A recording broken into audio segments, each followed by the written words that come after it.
Spurs fans, it hit me this weekend. Getting that second overall pick, we are in such a good position. Ooh, so good.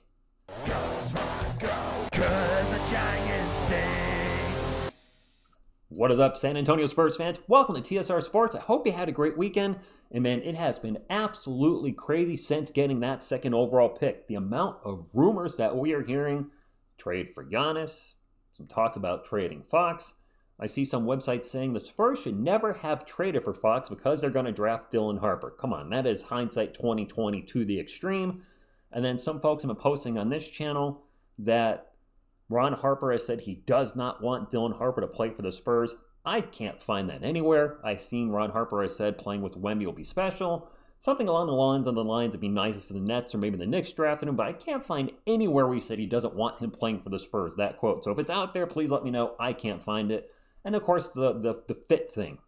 It doesn't fit. We've got Castle, we got Fox. Doesn't fit. And I was thinking, Spurs fans, we are in such a win-win situation right now. Why?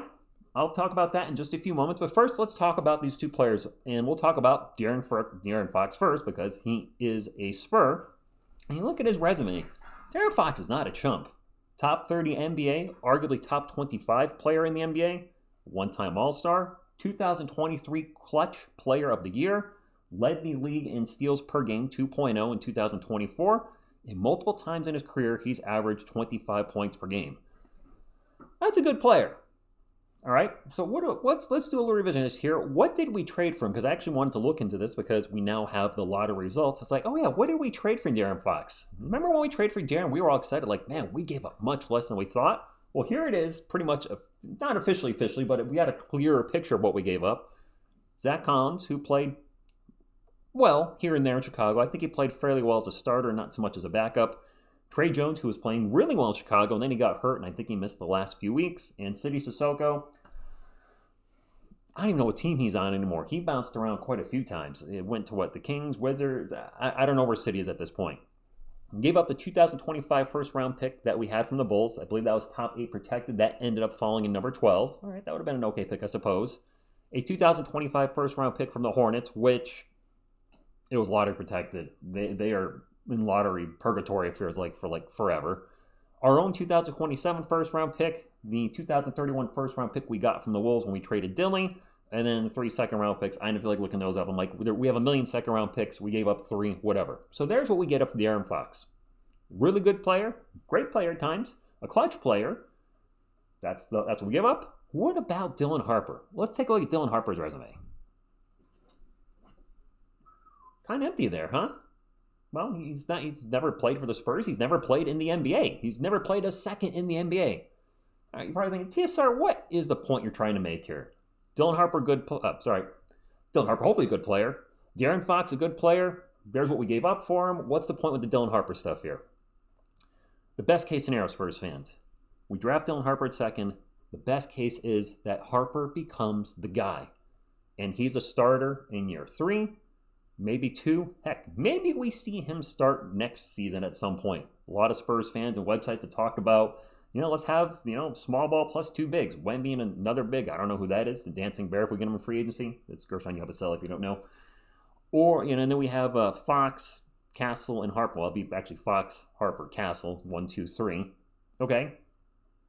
Maybe he has a great rookie season. Maybe he wins Rookie of the Year. Hey, Cooper Flagg's not a lock to be the guy. He could have injuries. He could bust. Who the heck knows?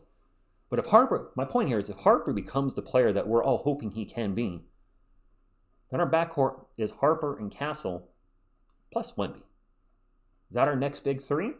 And if that happens, then that means we can trade De'Aaron Fox maybe for a similar return. He's still young. He's going to be 28 next season.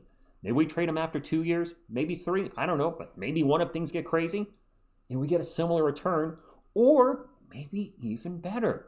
Yeah, his stats were down a little bit last season. He was also injured the entire year. We haven't seen a full unlocked maximum potential De'Aaron Fox in San Antonio. I can't wait to see that this season with an offseason with the team, an offseason with Wemby, and a healthy hand. Most importantly, he injured his thumb on his shooting hand, I believe. Did he not? Wasn't that the injury? That hand's kind of important in basketball. Okay, best case scenario. Harper's the guy. We trade Fox in the future, get a nice haul for him. Great. Worst case scenario. And this is the one that really hit me this weekend, Spurs fans, as I was playing out these scenarios in my head. What's the worst case scenario? Dylan Harper's a bust. Hey, could happen. His game might not translate to the NBA. Also injuries as well. Worst case scenario, if he's a bust, we still have a backcourt of De'Aaron Fox and Stephon Castle. To me, that's a win-win. No matter what happens, drafting him second overall, we're either going to have Harper and Castle as our backcourt, or we're going to have Fox and Castle. Or maybe something happens with Castle and our backcourt's Fox and Harper. However it plays out, I see this as a win-win situation. It's got me sitting back here going, you know what? This is better than I thought it was. This is a win-win no matter how it plays out. Okay, I'm all on board. Draft Dylan Harper second overall. I was like, do we more draft fit? Do we trade it? Then, but you know what? I'm all in drafting him second overall. The question I have for you, Spurs fans, do you agree with the scenarios I've given? And sure, there's probably other scenarios too, that this is a win-win. Or are you still in the thinking, TSR, we don't need more guards. We've drafted plenty we've drafted plenty. We need fit over best player available. And that comes with some baggage because we've seen teams, you guys have talked about it a lot the last few games, that have drafted fit over best player available, and it is absolutely blown up. All right? There's that scenario, best player available, fit. Or are you still in the mindset, we got to trade the second pick? We got to trade for Giannis. We got to trade for KD. Or trade down. Spurs have a lot of options, and that's one thing that I've said a lot over the last week. Brian Wright and the team, Brian Wright and Pop, the Spurs, they have options. They can draft the best player available, and they can trade for a great player.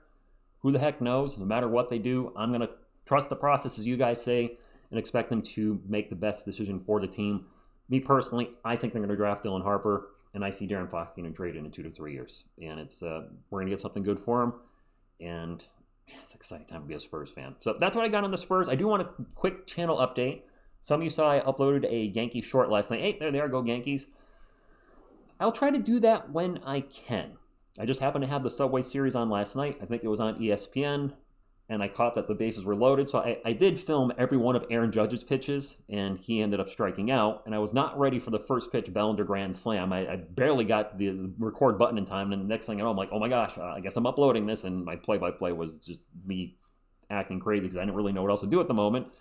So I'll try to do those when possible. I don't have Yes Network. I can't see all the Yankees games, but they're on Amazon frequently. When they're on ESPN or Fox or whatever network, I will certainly, if I'm not doing anything with TSR or not watching an NBA game or what comic booky thing, whatever, there's a big, game-changing situation where the Yankees can lose on a home run or win on a home run, or if there's a grand slam situation, I'll try to catch those when possible. And another channel update, and this is a good one. For those of you that are at the lottery last week on Monday, my mic cut out when it was announced that the Spurs got the top 4 pick. I got really loud, I got excited, and the mic cut out. I was like, I gotta fix this. This is happening all the time ever since I got the new mic. Is it the new mic? I did a lot of research. I thought it was some settings in OBS. Turns out it's not.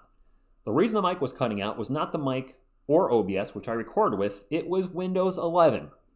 Windows 11 has some settings already made for your inputs, and one of them apparently was limiting the amount of input, if you will, the volume that the microphone would take in. So if I got too loud or Miss TSR got too loud, if anything got too loud, TS Bear, the mic was going to cut off. Well, I shut all of that off. It's just in one package. It was something like, I don't remember what it was called, but I know when I shut that off and went to OBS and record, I yelled a couple times and it picked it up.